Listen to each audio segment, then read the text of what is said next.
Hola, grupo de Antiguo Testamento 1. Vamos a dar inicio a nuestro semestre de clases que inicia ahorita de septiembre a enero. Mi nombre es Laurentina Pintle, comúnmente me llaman la maestra Laura, pero mi nombre correcto es Laurentina Pintle. Bien, como en semestres anteriores, para las personas que se están integrando de manera nueva, sí, les comento que ya debieron de haberse inscrito en con la maestra Silvia del Colegio de San Judas Tadeo, porque este curso está por parte de la parroquia de San Judas Tadeo, aunque pertenecemos al Colegio Bíblico Apostólico Diocesano del Estado de Puebla. Bien, ustedes ya deberían de haberse inscrito, debieron de haber obtenido su libro, que es el que nos toca llevar, a ver si lo alcanzan a ver, que no se vea tan brilloso. Es el Antiguo Testamento 1, primer semestre del Colegio Bíblico. Estamos en la segunda etapa. Con este libro, con nuestra Biblia y nuestros apuntes, vamos a ir desarrollando los temas que están comprendidos en este libro. Como en las clases anteriores, vamos a iniciar haciendo una oración al Espíritu Santo, que es el que nos va a iluminar a ustedes y a mí para ir descubriendo, ir conociendo la palabra, ir empezando a tratar de hacer nuestros pininos para descubrir los mensajes que Dios nos deja en estas cartas de amor, que es el Antiguo Testamento. Ya culminamos los cursos de Nuevo Testamento 1 y Nuevo Testamento 2. Entonces ahorita nuestro curso nuevo, por eso es Antiguo Testamento 1. Y posteriormente, si Dios nos da la oportunidad, daremos Nuevo Testamento 2. Bien, iniciamos con una oración al Espíritu Santo. Oh Espíritu Santo, amor del Padre y del Hijo, inspírame siempre lo que debo pensar, lo que debo decir, cómo tengo que hablar, cuándo debo callar, lo que debo escribir, cómo debo actuar, qué tengo que hacer, todo para procurar tu gloria en bien de las almas y mi propia santificación. Espíritu Santo, ilumina mi entendimiento y fortifica mi voluntad. Espíritu Santo, fuente de luz, ilumínanos. Gloria al Padre, al Hijo y al Espíritu Santo, como era en un principio, ahora y siempre, por los siglos de los siglos. Amén. Bueno, pues entonces reiniciamos, como hemos comentado, nuestro curso en este semestre. El primer tema nos está hablando, si ustedes se van a su libro, en la página 9, nuestro primer tema es tema 1, Pentateuco, el acontecimiento fundante de Israel. Vamos a leer los textos, vamos a de alguna manera analizar los textos. Éxodo 12, 1 al 15, 21. Esto vamos a ver lo que son los géneros literarios, ¿sí? ¿Por qué es importante esto de conocer los géneros literarios? Porque los géneros literarios nos van a hacer que nos pongamos en ese momento, ahora sí como en la situación que se está narrando en ese momento, para que en base a eso nosotros podamos abrir nuestro entendimiento, nuestro corazón para poder descubrir el mensaje. Si no hacemos esto, pues estaríamos leyendo como que sin sentido, ¿verdad? Como de corrido. Entonces, vamos a tratar de ir poco a poco. Es un curso bastante extenso. En este curso se tiene que leer mucho. Por favor, les pido que no solamente se limiten a lo que aquí nos da el libro. Los temas aquí vienen muy resumidos, pero nosotros ya estamos en la segunda etapa y ya se trata de que ustedes, en base a los textos que nos indica aquí en nuestro libro, ustedes lean la Sagrada Escritura en esos textos, porque nosotros acá por esta cuestión de la pandemia estamos haciéndolo en línea, pero esto también nos reduce un poco el tiempo de posibilidades en que podamos nosotros extendernos en el tema. Por eso les pido que ustedes apoyen leyendo primero tanto los textos bíblicos como su libro, su texto. Y yo aquí ya estoy tomando en cuenta que ustedes ya los leyeron y entonces yo solamente me voy a dar a la tarea de tratar de explicar y extenderme un poquito en esto de tal manera que quede lo mejor comprendido, lo mejor entendido. Pero no vamos a poder leer todos los textos bíblicos, ¿sí? Entonces a eso es a lo que me estoy refiriendo. En este tema vamos a empezar a pensar. Aquí nos dice que se trata del Pentateuco. ¿Qué es el Pentateuco? Le vamos a llamar nosotros, ya conocimos en la primera etapa cuando llevamos iniciación bíblica, ¿qué Pentateuco le llamamos a los 5 primeros libros de la Biblia, que es Génesis, Éxodo, Levítico, Números y Deuteronomio? 5 libros. Nosotros le llamamos Pentateuco porque tiene sus orígenes, la palabra en el origen griego, que le están llamando 5 estuches, ¿sí? 5 estuches. ¿Por qué? Porque recuerden que en la antigüedad no había libros, eran rollos, pergaminos. Entonces se consideraba que eran pues prácticamente sagrados esos estuches donde se guardaban esos 5 rollos en donde están contenidos estos 5 libros. Para nosotros ya son libros, ¿verdad? Para ellos eran rollos, por esa razón se llama Pentateuco, cuya traducción correcta son 5 estuches, ¿sí? Donde se guardaban los 5 rollos. Bueno, partiendo de esto, vamos a ver esos 5 rollos, el Pentateuco, en estos 5 libros. Aquí en nuestro libro ya no nos menciona de qué tratan porque se considera que eso ya lo vimos, ya vamos a empezar a analizar los textos en sí. Pero a mí me gustaría hacer un breve resumen, así muy rápido. De antemano les comento, voy a tratar, porque son muy largos estos temas, que por más que yo trate de hacerlos muy breves, sería inútil porque se trataría como si ya nada más estuviésemos leyendo el libro y ese no tendría ningún sentido, ¿verdad? Ustedes lo podrían leer por su cuenta. Entonces, lo que yo voy a tratar es grabarles 2 videos por semana. Habrá semanas que por alguna razón no pueda hacerlo, pero me voy a esforzar porque casi todas las semanas se graben 2 temas con el objeto de que terminemos el curso, porque este semestre es un semestre corto. ¿Por qué le llamo yo corto? Porque si se fijan, lo llamamos semestre, pero realmente viene siendo un curso que se tiene que dar como en 4 meses y medio más o menos, porque se cruzan las vacaciones navideñas, porque tenemos los días feriados ahorita en septiembre, porque tenemos muertos, vamos. Entonces, me van a perdonar que yo me voy a brincar, voy a omitir esas festividades y yo voy a seguir poniendo los videos, tratando de que sean 2 por semana, porque mi intención es que terminemos el texto. No quisiera que, como en alguna ocasión a mí me tocó inclusive que había textos que cuando son extensos y cuando caían en semestres cortos como este, ¿qué sucede? Que a veces llegábamos a la mitad del libro y pues ya se acabó el semestre. Entonces, no es esa la intención, ¿sí? Entonces, vamos a tratar de culminarlos. Yo espero que ustedes estén tan interesados como yo me siento con el hecho de conocer cada día más mi fe. Y entonces ese gusto, ese entusiasmo que yo siento, yo quisiera transmitírselos a todos ustedes para que sin considerar el hecho de que es ¿por qué 2 videos si nada más teníamos una clase a la semana? No, vamos a tratar nosotros de sacar el máximo provecho, lo más que podamos de estos temas, ¿sí? Bueno, entonces ya hablamos de los 5 libros que comprenden el famoso Pentateuco.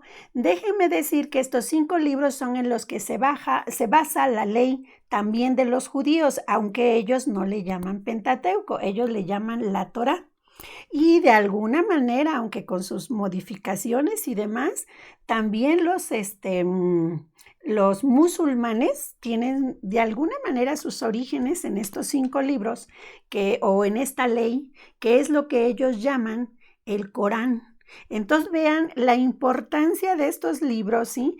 Ahora, como a guisa general les comentaré que dentro de lo que es estos 5 libros que son el Pentateuco, hay una historia, está la historia seriada que podríamos dividirla en 3 etapas, ¿sí?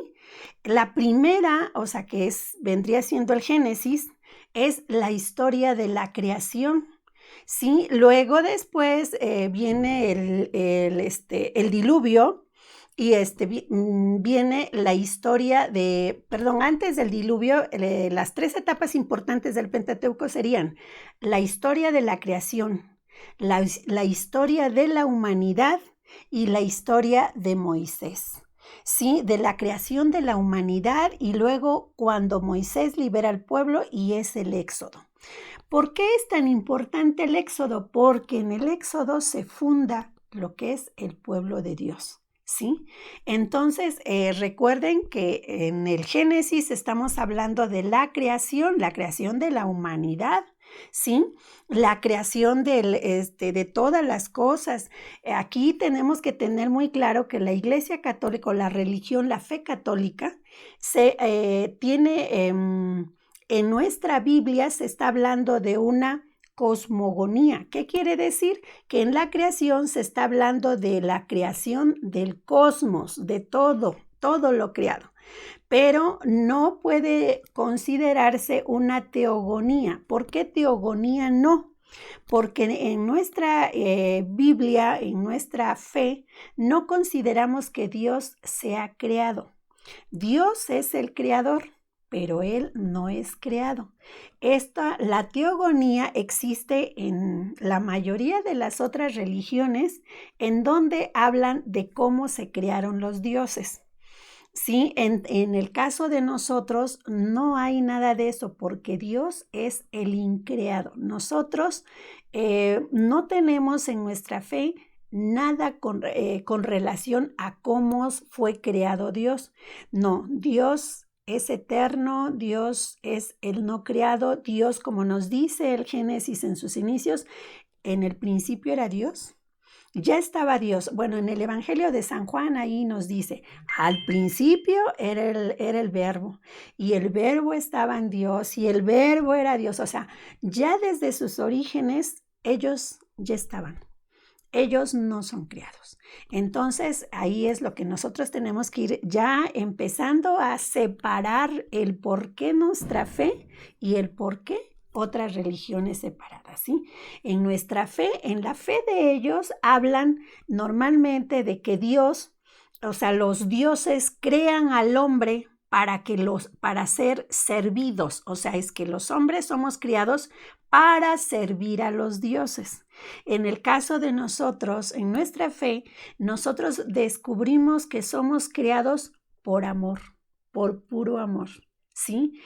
En el caso de nuestra fe, nosotros no somos creados para servir a Dios. Dios nos crea por amor y Él, de alguna manera, nos sirve a nuestras necesidades, nos ayuda por puro amor.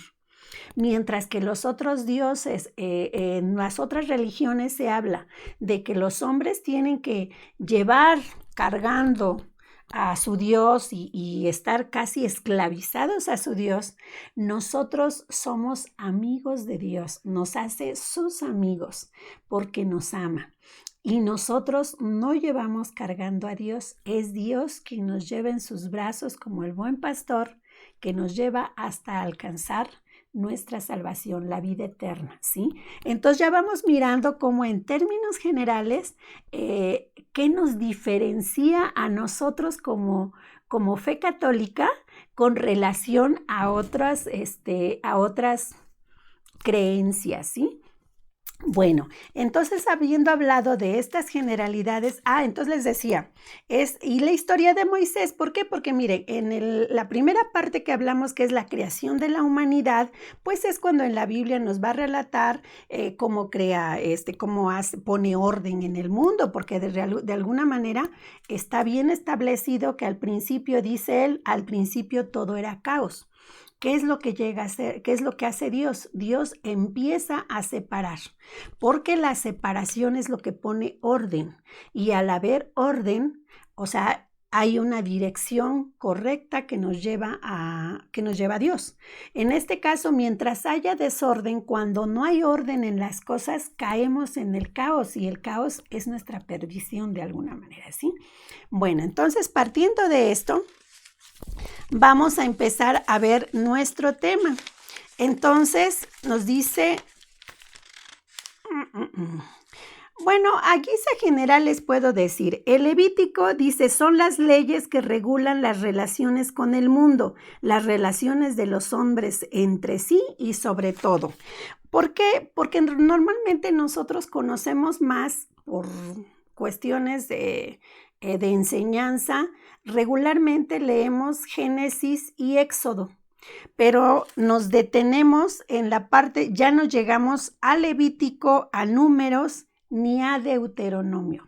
Por esa razón les estoy dando qué trata en este caso Levítico, porque como son libros que regularmente no leemos más que cuando alguna cita de consulta, nos vamos ahí y leemos esas citas y nos retiramos, pero no hay una cuestión de que leamos completo el libro o que nos pongamos a analizarlo, ¿sí? Bueno, en el caso de Números, dice, en Números se reanuda, el libro de los Números reanuda el del Éxodo.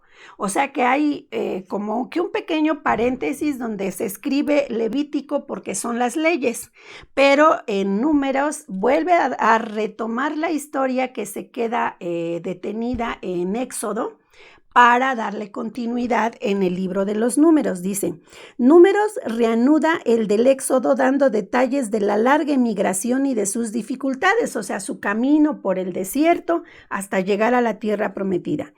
Toma este nombre porque comienza con la enumeración de las distintas familias que componían el grupo emigrante. Entonces, en este libro hay muchas genealogías. En el Deuteronomio dice palabra griega que significa segunda ley. Es una relectura posterior del relato primitivo. Se le presentará como el testamento de Moisés. Moisés, al término de su vida, se habría dirigido por última vez a los suyos, comentando los sucesos vividos y haciéndoles una solemne advertencia. Entenderán la lección de la experiencia. A ver, entonces, ya vimos de qué van a tratar los 5 libros, ¿verdad? Que que vamos a analizar de una manera más general. Ahora vamos a ver, nos dijo aquí nuestro tema inicial que se trataba también de los géneros literarios. Bueno, entonces partiendo de esto, de los géneros literarios, vamos a entrar a lo que son géneros literarios, tradiciones y demás. Es importante que recordemos que los libros no fueron escritos así como que de golpe, ¿verdad?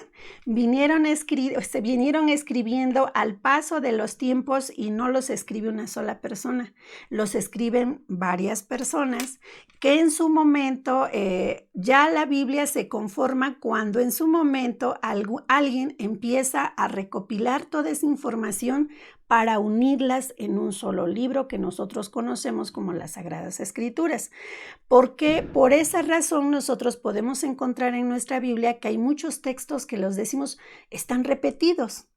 Hablo por mi propia experiencia, ¿verdad? Cuando yo empezaba estos estudios, me encantó la Biblia. Al principio no tenía yo la preparación ni una guía adecuada para leer las Sagradas Escrituras. Entonces, cuando yo intenté leerlas, o sea, como que andaba yo ahí medio perdida, porque yo sentía así como que decía yo, ¿por qué si ya iba yo hasta esta parte, me sigo leyendo y ¡prum! Ya se regresó hasta acá? Hasta los orígenes y ahora me vuelve a repetir otro pedazo de por acá y otro de por allá y entonces así como que ahora sí que como decía en el Génesis era un caos mi cabeza, ¿verdad? Tenía yo así como que muchos párrafos, pero no hallaba yo cómo integrarlos y colocarlos, ¿sí? Entonces esto es lo que nosotros vamos aprendiendo cuando lo vamos haciendo con una guía. ¿Y quién pone esa guía para la lectura de las Sagradas Escrituras? El magisterio de la Iglesia, nuestra Santa Madre Iglesia, que es la que nos guía para poder leer las Sagradas Escrituras, porque si no, no las comprenderíamos, las estaríamos leyendo con mente humana. ¿Sí? No con la visión que Dios quiere que tengamos nosotros de esa herencia que nos deja, porque recuerden que testamento es una herencia, es lo que Él nos deja en herencia para que lo conozcamos, para que lo amemos, para que busquemos y trabajemos por nuestra propia salvación. Bueno, habiendo leído, habiéndoles comentado eso, ahora sí ya nos vamos a nuestro texto. En la página 9, ustedes pueden ver donde dice preguntas de repaso. Nos va a hacer unas preguntas sobre el tema anterior para que volvamos a entrar en materia, ¿verdad? Primera pregunta. ¿Qué es? Me brinqué, perdón. Les leo el objetivo de la clase. Dice, el alumno conocerá la importancia del acontecimiento fundante de Israel para una mejor lectura del Pentateuco, base del Antiguo Testamento, para madurar en la fe y dar un mejor testimonio. ¿Qué quiere decir esto de acontecimiento fundante? A reserva de que lo vamos a ver más a detalle ahorita en nuestra clase, sí, en nuestro texto, les digo que el acontecimiento fundante es el corazón, por así decirlo, el punto clave de todo lo que es la historia de Israel, es cómo se funda, cómo se forma, en base a qué, por qué, o sea, todas esas razones que llevan a la formación de un pueblo. ¿Quién lo hizo? ¿Cómo lo hizo? ¿Por qué lo hizo? O sea, todo esto está aquí, en eso. Por eso dice, es lo más importante, es el acontecimiento que da origen a que se funde el pueblo de Israel. Bueno, ahora sí vamos a las preguntas de repaso. ¿Qué es el género literario especialmente aplicado a la Biblia? Les decía que vamos a ver géneros literarios, entonces vamos a empezar por ver qué es un género literario. Dice, son los modos diversos de hablar de que se sirven los escritores de una determinada época y lugar para expresar sus sentimientos y transmitir un mensaje. Y es especialmente aplicado a la Biblia. Es el género narrativo y midrash. ¿Qué quiere decir esto? Quiere decir que es la forma que tienen de hablar los escritores para como que tratan de llegar más al lector, en este caso a la persona que los está escuchando, que los está leyendo, para que comprendan más lo que quiere él transmitir, ¿sí? Entonces utiliza géneros literarios variados. O sea, en este caso, por ejemplo, un poeta utiliza un lenguaje muy diferente al que utiliza un historiador, ¿verdad? Porque un historiador se va a ir a darte los datos, los sucesos tal como existieron con fechas, días, personas, etc. El poeta no, el poeta va a tratar de transmitirte algo desde el punto de vista emotivo, ¿verdad? Un poquito así como soñador, va a utilizar mucho la metáfora, mucho ¿qué puede decirse? Los comparativos y cosas por el estilo. Entonces, ya vieron como que aunque si los dos me narraran el mismo suceso, imaginemos cómo sería. Entonces, yo tengo que considerar qué ¿Qué género literario están utilizando para que yo pueda sacar qué es lo que me quiso decir? En el caso histórico, por ejemplo, un historiador, pues no tengo mucho, lo que me está diciendo es tal cual y no hay que buscarle más. Pero un poeta, en una palabra me puede estar diciendo muchísimas cosas más. Entonces, para eso son importantes los géneros literarios. Dice, en la Biblia se utilizan los más utilizados, se utilizan muchos, como vamos a ver más adelante, pero los que más se utilizan es el narrativo y el midrash. ¿Qué quiere decir midrash? Es el donde vamos a reflexionar, dice, una reflexión religiosa para sacar una enseñanza de santidad. Ese es el midrash, o sea, es algo que nos va a enseñar, o sea, busca sacar una enseñanza de eso que nos esté diciendo para llevarnos a que nosotros alcancemos la santidad, a que nos salvemos, ¿verdad? Y el narrativo, pues porque son personas que están narrando lo que sucedió, está muy enlazado un poco con la historia, ¿verdad? Bueno, entonces luego nos dice, ¿qué géneros literarios conoces? Pues tristemente no estoy yo ahí con ustedes como para que ustedes pudieran participarme qué géneros literarios son los que ustedes conocen, pero les puedo comentar que los que más conocemos, creo yo, en mis épocas como estudiante conocimos varios porque son los que más ocupamos, ¿verdad? Que son... Yo puse el apocalíptico porque hasta tenemos el libro del Apocalipsis, ¿verdad? El histórico, que es el que estamos hablando, donde te hablan de que sucedió esto y te van narrando que José en Egipto, que el faraón y hasta te dan los nombres, que si nos fuéramos a la historia, vamos a encontrar que esos personajes existieron y vamos, no voy a encontrar a lo mejor en la historia el personaje de José, pero sí voy a encontrar el personaje de los faraones y a lo mejor bajo otros nombres, algunos de los personajes que bíblicamente conocemos. Entonces estamos hablando de, dice, el histórico, el poético. Pues si nos vamos a lo que son, por ejemplo, los salmos, son un poco poéticos, el cantar de los cantares, ¿sí? Entonces, ya vieron cómo ahí tenemos género poético. Y luego el epistolar, si nos vamos al Nuevo Testamento, vamos a encontrar las cartas de San Pablo. Todas estas, inclusive en algunos misales ponen epístolas, ni siquiera les ponen cartas, dicen epístola de San Pablo, porque ese es otro género, ¿sí? Narrativo. Sí, ya comentamos arriba que porque hay alguien que va narrando lo que va sucediendo. Dice alegórico.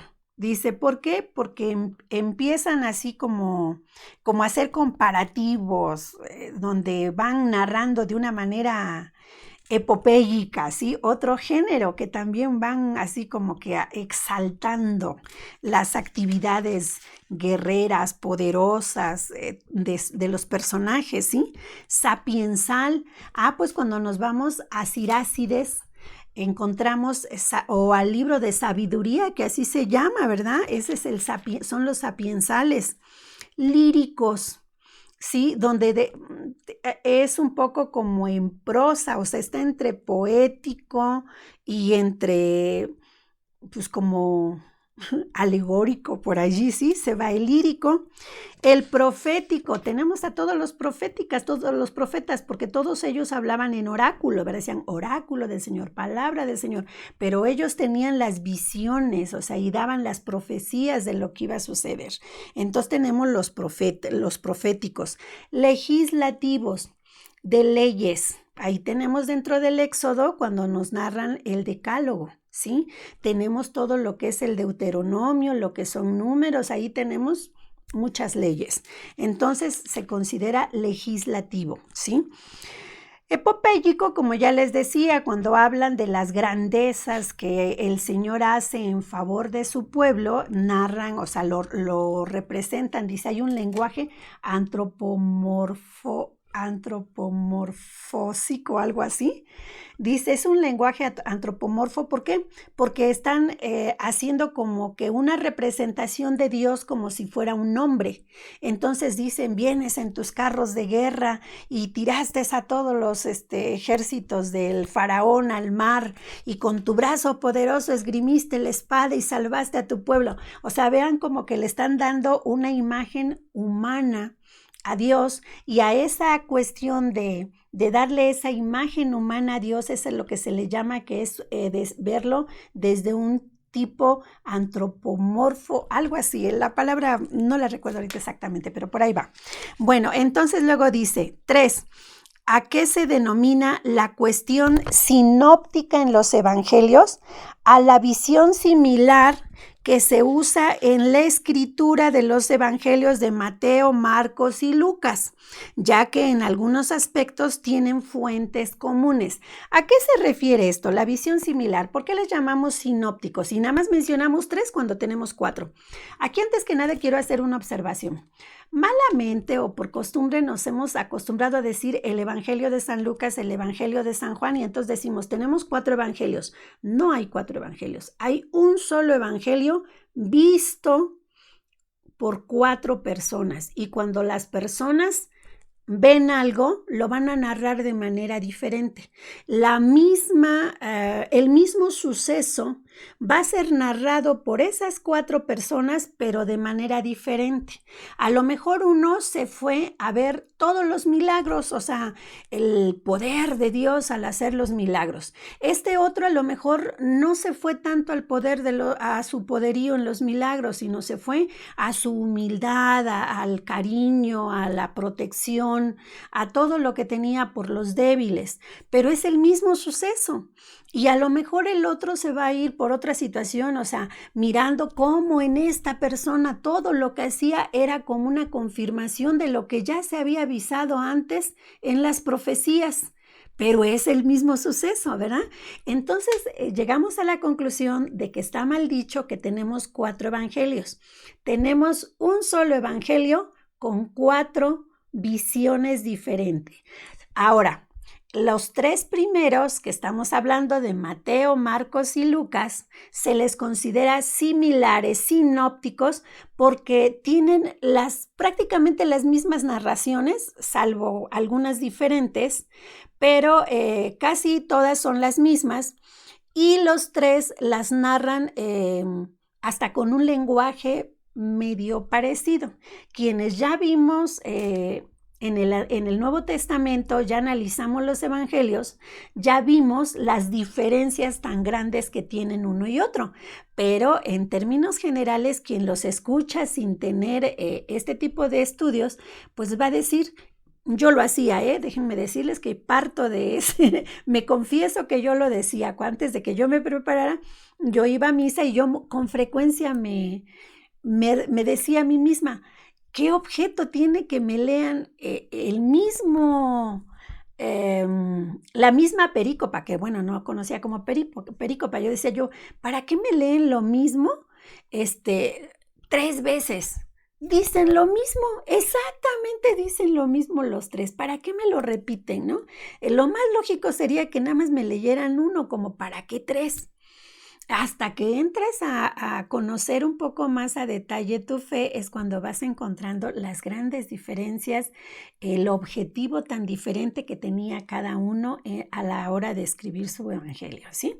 Bueno, pues entonces esto es lo que nos está aquí nos está hablando. Esos 3 que son tan parecidos son a los que les llamamos los sinópticos, y aquí a esto es a lo que se está refiriendo. Dice, ¿cuál es la cuestión sinóptica? Pues el que son tan parecidos, que son tan similares, ¿sí? Bueno, 4ª pregunta, dice, haz una referencia respecto del Evangelio de San Juan. Bueno, pues lo que les puedo platicar del Evangelio de San Juan, que ese Evangelio, ¿por qué no está contenido dentro de los sinópticos? Primera, porque él nada más toma 7 relatos, 7 acciones de Jesús, y son en las que se explaya. Él no se va no se limita a narrarte lo que hizo o dijo, sino que se le llama un evangelio teológico porque él se va al suceso, a lo que quiere significar. Por eso le llaman también el evangelio de los signos. ¿Por qué? Porque él no nada más te dice, Jesús, por ejemplo, vamos a ver la autorrevelación en las bodas de Caná. O sea, no, ese ni siquiera lo tienen los otros evangelistas, solo lo tiene San Juan. San Juan solo tiene, es el único que tiene la resurrección de Lázaro. ¿Sí? Entonces vamos mirando cómo es muy diferente. Y por ejemplo, en la resurrección de Lázaro hay muchos signos ahí ocultos en todo lo que él nos habla. Uno de ellos, por ejemplo, podríamos decir, te dice específicamente que a Lázaro lo resucitó al cuarto día. ¿Por qué al cuarto día? Pues porque recuerden que Cristo es siempre primero en todo y Cristo resucita al tercer día. Por esa razón, Lázaro especifica que fue resucitado al cuarto día, o sea, después, un día después, en comparación con Jesús, que él resucita, sale por su propio poder, o sea, él no es resucitado, él solo resucita por su propio poder al tercer día. Lázaro, a diferencia, es resucitado al cuarto día, ¿sí? Bueno, entonces esa sería una pequeña observación, hay muchísimas más, ¿sí? En el caso de las bodas de Caná, ¿por qué nos habla de que había 6 tinajas de piedra donde los judíos se lavaban las manos, hacían sus abluciones antes de entrar a la fiesta? Pues ¿por qué? Porque recuerden que dentro de nuestra Biblia los números tienen un gran significado. El número 7 habla de perfección. El número 6 es un número imperfecto, ¿verdad? O sea, no alcanzó a llegar a la perfección del 7. Entonces, por eso, bobamente les comento, ¿ven? Porque siempre en las películas y en todo eso nos hablan de que el anticristo es el número 6, ¿sí? Porque es imperfecto. Porque le faltó un poquito. Recuerden que es el ángel revelado, el ángel favorito de Dios, el que se revela, Luzbel. Entonces, le faltó un poquito alcanzar la perfección, por eso. Y por esa imperfección es por lo que se revela y es condenado, ¿sí? Entonces, ¿cómo se llama?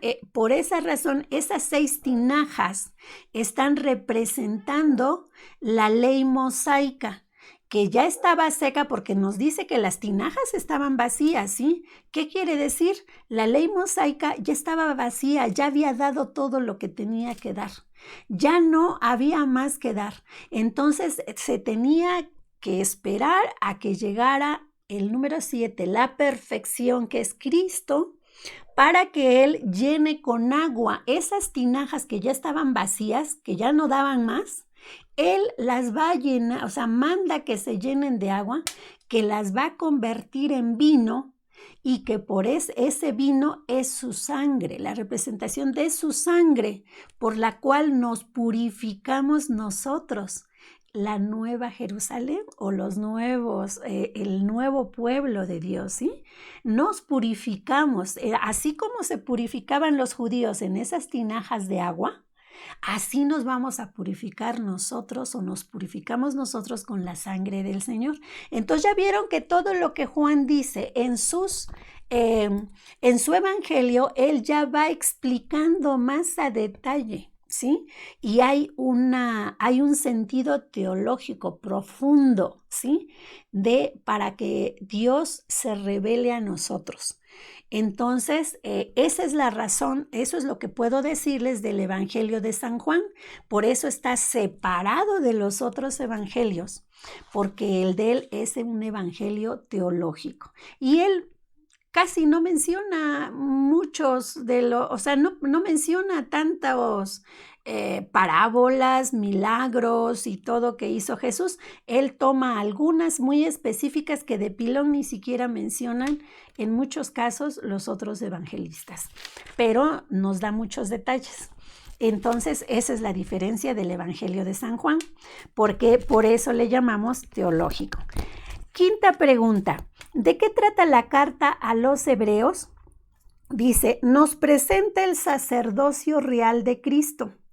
Esto también está, como dice, esto ya, aunque San Pablo nunca se reconoció como teólogo, porque, bueno, esto ya sería meternos en otras honduras, pero hace tiempo, en la antigüedad, teólogos se les llamaba a las personas como adivinos, como como que también hacían como una especie de un poquito brujería, por así decirlo, y eran considerados teólogos los que eran servidores de algún dios. Entonces, por esa razón, San Pablo, aunque ahora con el nuevo significado de la palabra, que ya tenemos otra definición literaria de lo que es ser teólogo, ahora nosotros decimos que San Pablo era un gran teólogo. En la antigüedad él nunca quiso reconocerse como teólogo por lo que estoy comentando. Bueno, aquí nos dice, nos presenta el sacerdocio real y eterno de Jesús, que con su pasión, muerte y resurrección muestra un nuevo camino para profundizar en la fe y esperanza para llegar a una plena comunión con Dios. ¿Por qué es tan importante que Jesús, que aquí en esta carta se esté exaltando el sacerdocio, dice, real y eterno de Cristo? Porque recordemos que en todo Cristo es primero y nosotros como hijos, como hermanos de Él, como hijos adoptivos del Padre, nosotros, como decimos, si Cristo, entonces también nosotros. Entonces, si Cristo es sacerdote, nosotros recordemos que por el bautismo también adquirimos un sacerdocio, aunque no ministerial, pero también somos sacerdotes, ¿sí? Bueno, por el bautismo. Entonces, por eso es importante ver todo lo que hace Jesucristo para que nosotros entendamos la misión de Jesucristo como sacerdote, y nosotros también entendamos lo que tenemos que hacer por ese poder o esa gracia que recibimos del sacerdocio en nuestro bautismo, aunque vuelvo a insistir, no ministerial. Bueno, dice, pregunta 6 y última. ¿Qué tema doctrinal fundamental recuerdas de Romanos? Dice, desarrolla el tema de que la ley no salva al hombre, sino la fe en Cristo Jesús.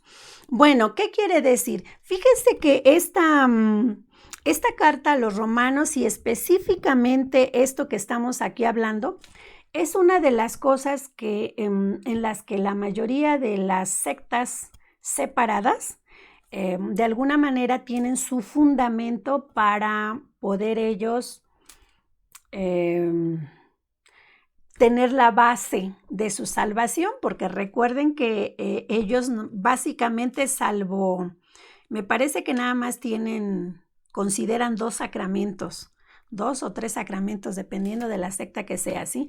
Pero en su mayoría no consideran los 7 sacramentos que nosotros consideramos como, digamos, como armas, como herramientas que Dios pone a nuestro alcance para poder llegar con mayor fortaleza para enfrentar la vida y alcanzar la salvación. Sí, en el caso, ¿por qué? Porque aquí ellos, recuerden que los separados regularmente se refieren a que dicen, basta con que tengas fe, ¿sí? Con la fe, y que, como decía San Pablo, ¿sí? Basta con que creas en tu corazón y proclames con tu boca que Jesús es el Hijo de Dios y estás salvo. Sí, pero ellos nada más se quedan. Recuerden que uno de los problemas que ellos tienen es que leen muy fraccionada la Biblia. O sea, ellos te leen un versículo y de ese desarrollan todo un tema. Y no se trata de eso, sino recuerden que nosotros como católicos y por instrucción de nuestra Santa Madre Iglesia, nosotros siempre tenemos que leer en contexto. ¿Qué quiere decir? Que nunca vamos a nada más a sacar una enseñanza o vamos a tratar de entender la palabra, el mensaje de Dios a través de un solo versículo. No, nosotros vamos a leer una perícopa completa, la perícopa anterior y la perícopa posterior, que es lo que aprendimos en círculos bíblicos celebrativos a hacer el leccionario, ¿verdad? ¿Por qué? Porque solamente bajo esas condiciones vamos a entender cuál es el mensaje que Dios nos quiso dar de manera objetiva, no subjetiva, que es lo que normalmente hacen en las sectas. O sea, yo leo un versículo y yo te digo lo que Dios me dice, yo creo que Dios me dice, y no es así. Dios no me dice a mí. Sí puedo leerlo de esa manera, a lo mejor cuando hago oración, porque entonces es un mensaje individual el que yo estoy tratando de sacar para mí en mis circunstancias. Pero el mensaje que Dios nos manda a nivel general a su iglesia, a su pueblo, es otro. Entonces, eso, para poder sacar el verdadero mensaje, tenemos que seguir unas reglas. Y esas reglas son leer el contexto, la perícopa anterior, la perícopa completa y la perícopa posterior para entender por qué dijo eso. Porque si no, pues, si yo quiero dar un mensaje moral o cualquier otra situación, siempre voy a encontrar, si yo saco una frase de aquí y otra frase de allá, yo voy a hacer que la Biblia diga lo que yo quiero que diga. Pero no se trata de eso. La palabra, las Sagradas Escrituras no son mis palabras, es la palabra de Dios y yo no tengo por qué desvirtuarla o cambiarle el sentido de lo que Él nos quiere decir. Bueno, pues con esto ya tenemos 45 minutos, no podemos hacer videos muy largos porque luego hay celulares que les cuesta mucho trabajo bajar el video si es muy pesado, ¿sí? Entonces, con esto corto hoy mi clase. Les aviso que va a haber clases que van a ser hasta de 3 videos. ¿Por qué razón? Porque viene, para que nosotros podamos sacar realmente el provecho de la clase, tenemos que leer mucho, como les decía, y va a tener actividades de muchas citas bíblicas y todas importantísimas. Si no las analizamos, pues queda incompleto el aprendizaje. Entonces, por esta razón, aquí paramos. Vean, apenas si logramos ver la página 9. Entonces, para la próxima clase, les pido que resuelvan las actividades que están en la página 10, donde dice equipo, textos y preguntas, ¿sí? ¿Qué quiere decir? Que ahí van a leer ustedes las citas bíblicas y van a contestar las preguntas que están aquí adelante. Y yo les doy las respuestas, o sea, bueno, ustedes las van a contestar y yo les doy las respuestas para que ustedes comparen y vean si las contestaron correctamente o tienen alguna cuestión por ahí que corregir. Y en dado caso que tengan ustedes alguna duda de algo que no les haya quedado muy preciso, muy claro, con toda confianza, no se sientan mal, llamen a mi número, o sea, y a través del WhatsApp háganme la pregunta y con mucho gusto yo se las voy a responder, y si no la sé, pues también con mucha pena les digo que no me la sé, pero que la voy a investigar y les aseguro que vamos a encontrar la respuesta. Bueno, pues nos despedimos con una oración a la Virgen Santísima, que es la llena del Espíritu Santo, y nos vemos por acá en el próximo video, ¿sí? Contigo voy, Virgen pura, y en tu poder voy confiado, pues yendo de ti amparado, mi alma volverá segura. Dulce Madre, no te alejes, tu vista de mí no apartes. Ven conmigo a todas partes y nunca solo nos dejes. Ya que nos proteges tanto como verdadera Madre, haz que nos bendiga el Padre, el Hijo y el Espíritu Santo. Amén. Que tengan un excelente fin de semana y nos estamos comunicando, yo espero en Dios, a mediados de la semana próxima. Que estén todos muy bien.